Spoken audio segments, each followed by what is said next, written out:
Mr. John Madela, ang Jet Madela ng DRR.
Upang mamalas sa mga bagay-bagay na dito natagpuan sa ating buhay.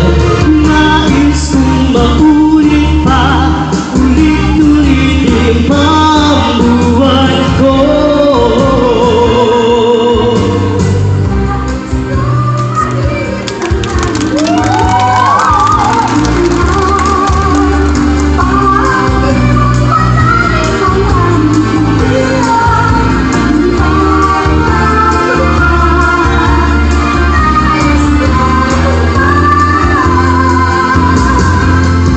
Nais kong malibot ang mundo sa kanyang kasunod-sunugan.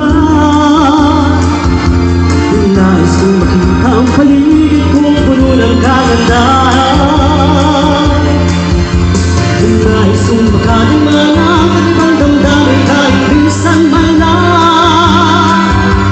Habang ako ay may buhay, wala nang hangarin pang tunay. Nais ko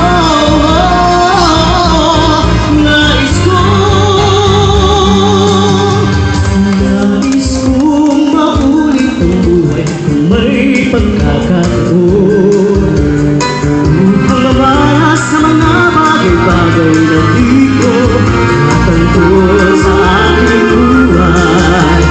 Nais kong maulit pa, ulit-ulitin pa ang buhay ko. Nais kong mabuhay muli, nais kong maulit muli. Ulitin muli, ulitin muli, ulit, ulit, ulit, ulit.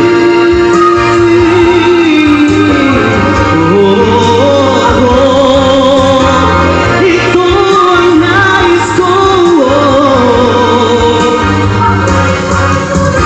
Ito ang nais ko.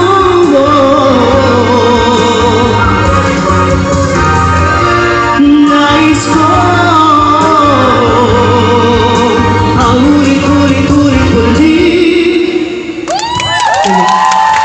Wow! The Jet Madela!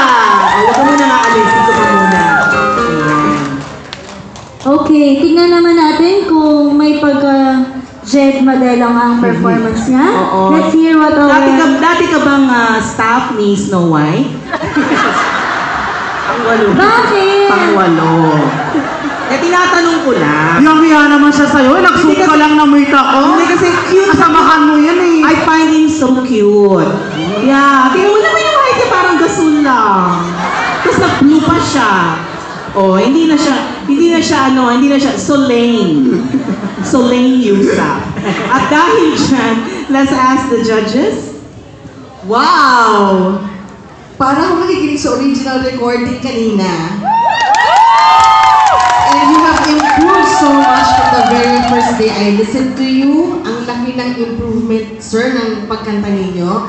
At dapat hindi Jed Madela, kailangan may sarili ka ng pangalan. Kasi you have your own style, you have your own voice. So I think pwede ka nang magkaroon ng career sa pagkanta.